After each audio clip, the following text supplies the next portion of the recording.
One of the main issues of mankind is the problem of rejection and self-rejection. Everyone, I don't know anyone who hasn't, has a problem to some extent with rejection and self-rejection.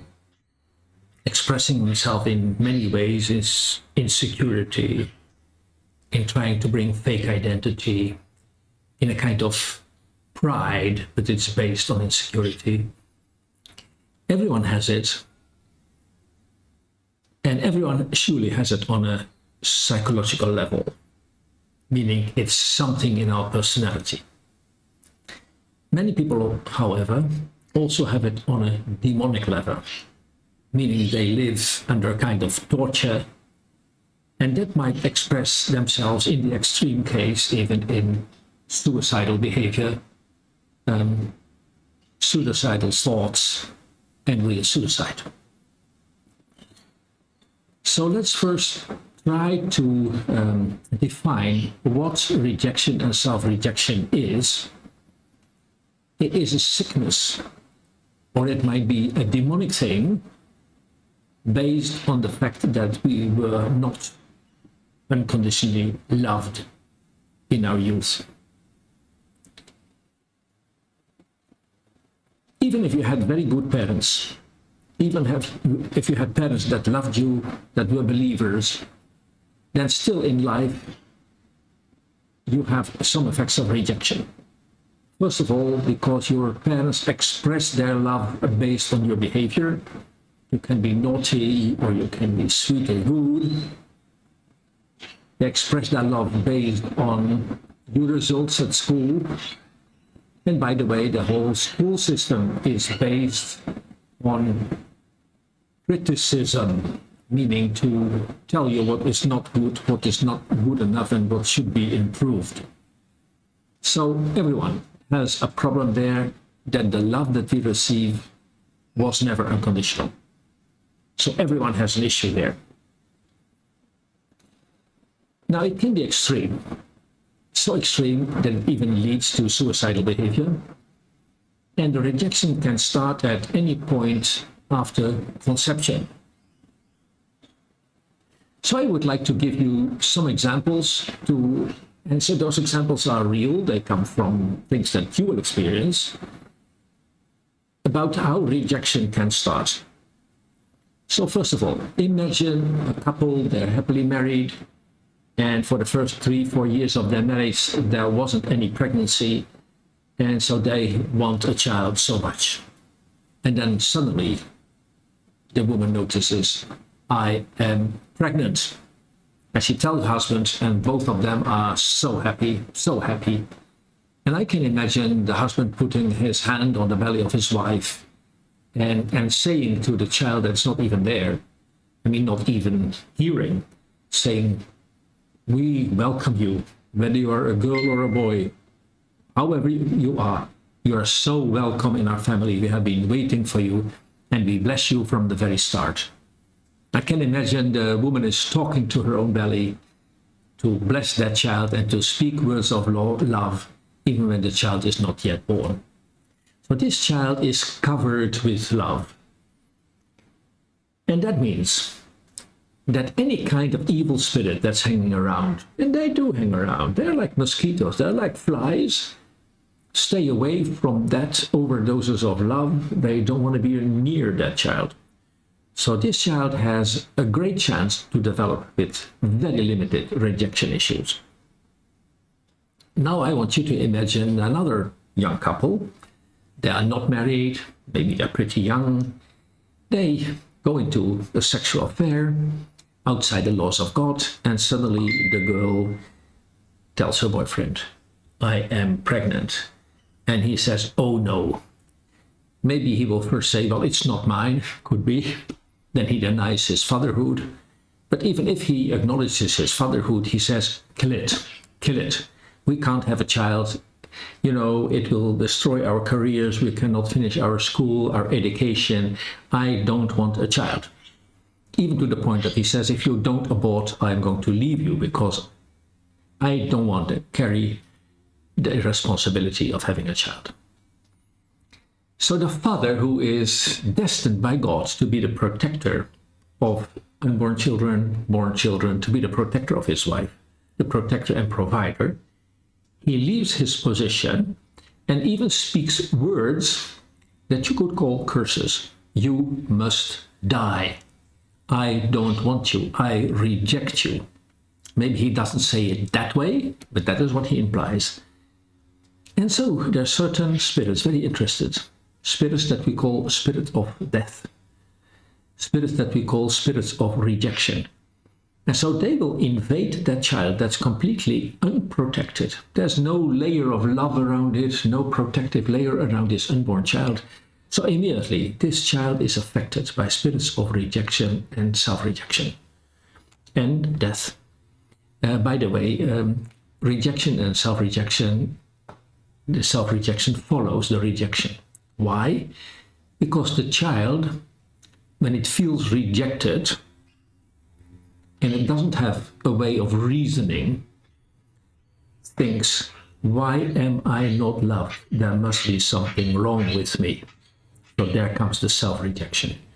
But the self-rejection is always a consequence of the rejection, in this case, by the parents. I'll explain it a little bit deeper. If you take a piece of meat that's too old and it's stinking and smelling, and you put it in a room, within 5 minutes, it's covered by a kind of flies that you might have never seen in your life. It's a kind of flies that smell the smell of death from a long distance, and they need some decaying flesh to lay their eggs there. And so they all know how to find that place, that piece of rotten meat. Something similar is with demons. Demons have a kind of smell, and so when they smell death, when the father says, this child must die, when the father says, I reject this child, then immediately spirits with that name, rejection and death, jump on that child, because that's the place where they can prosper and do their destructive work. You understand, if the mother decides to agree with the abortion, kill the child, okay, that's the ultimate rejection, and the child is already killed. It isn't even born yet, so it's murdered. It's murdered, which is the ultimate result of rejection. But suppose the mother doesn't feel like aborting the child, and so she keeps the child. So the child is indeed raised without a father, but it's raised by a loving mother who tries to do her best. But the mother might not realize this child has already a demonic burden of rejection and self-rejection. I come straight to the next step. Everywhere in the world, children are given up for adoption. Why? Mostly because the father didn't want the child, preferred it to be aborted. The mother doesn't feel like killing it, but she feels incapable of taking care of it, so she gives it up for adoption. Every adopted child suffers from spirits of rejection. Every adopted child, in fact, needs deliverance right away. Statistically, we see that adopted children underperform compared with their non-adopted siblings. They underperform. Often they do not perform at all, easily get addicted, rebel, have all kinds of personality problems. So we see statistically in the life of adopted children that something goes wrong. And you might not be aware of the spiritual dimension. The child might not even know it's adopted, because when it happens at a very early age, the child might not know it's adopted, but yet it underperforms. Yet there's a certain level of insecurity. It seems that the child is predestined for trouble. But it's nothing else but the spirit of rejection. And that is dealt with right after the adoption, immediately. It can be done while the child is asleep. It can be done in a language that the child doesn't understand. We don't need to take a hard stone like, in the name of Jesus, we cast out spirit of rejection. That's not needed at all. Demons have very good ears, but they have to know that they are discovered, that they are detected, and they have to leave. So when there's a child that is adopted, in fact, right away after adoption, it needs ministry. It needs ministry against the spirit of rejection, maybe even the spirit of death. And if this child comes from another culture and comes from parents of another religion, you have to deal with that as well. Because every person in life has in some way a spiritual burden of the culture you came from. If the child comes from China, surely it has some kind of burden of Taoism or Buddhism. Same with children of Thailand, they have some burden of Buddhism. And children that come from Islamic world surely have some burden of Islamic spirit. And they need to be delivered of that as well. When a child comes from your own culture, from your own country, you should investigate what was the condition of the mother and the father so that the child was given for adoption. Could be the mother is a drug addict, so the child might even have a kind of rehab from drug addiction.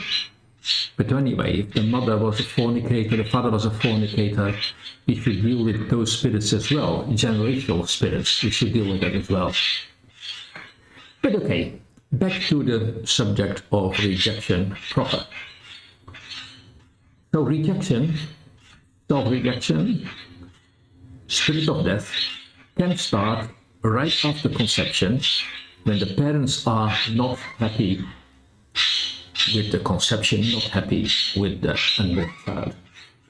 And so as they are chosen by God, as they are destined to be the protectors, defenders, the providers, if they do not fulfill that role, evil spirits, spirits of rejection, followed by self-rejection, spirits of death can easily be there.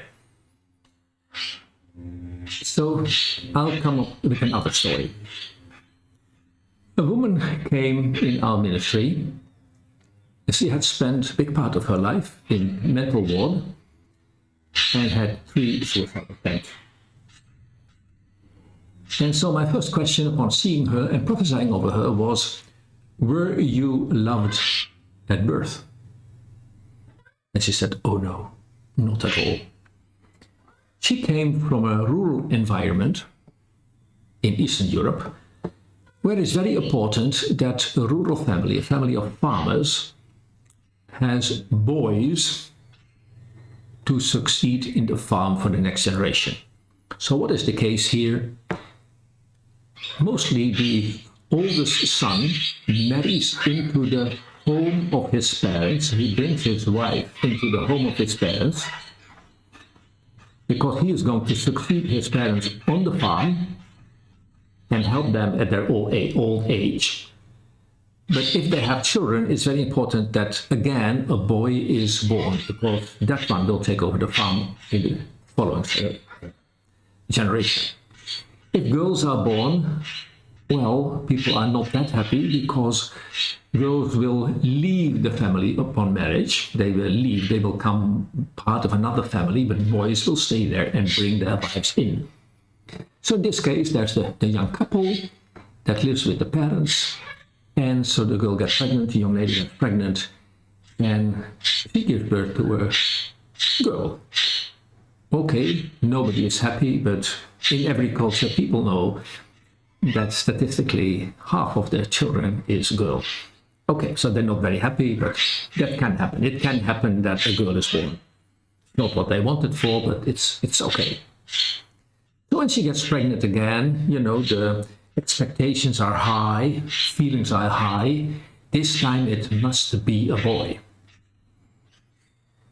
Well, a girl was born.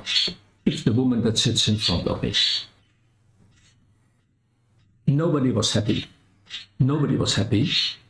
And the grandmother of the girl, who is involved in some kind of local witchcraft, gets so angry that she takes the baby right after birth, wraps a wet cloth around the head so that it cannot breathe, and throws it in the stable between the cows. She has no courage to kill it herself, but by making the child to suffocate, it will die by itself, and if it doesn't die quick enough, the cows will surely step on it, and it will die because of the cows. The mother, who just gave birth, didn't know that. She didn't know that at all.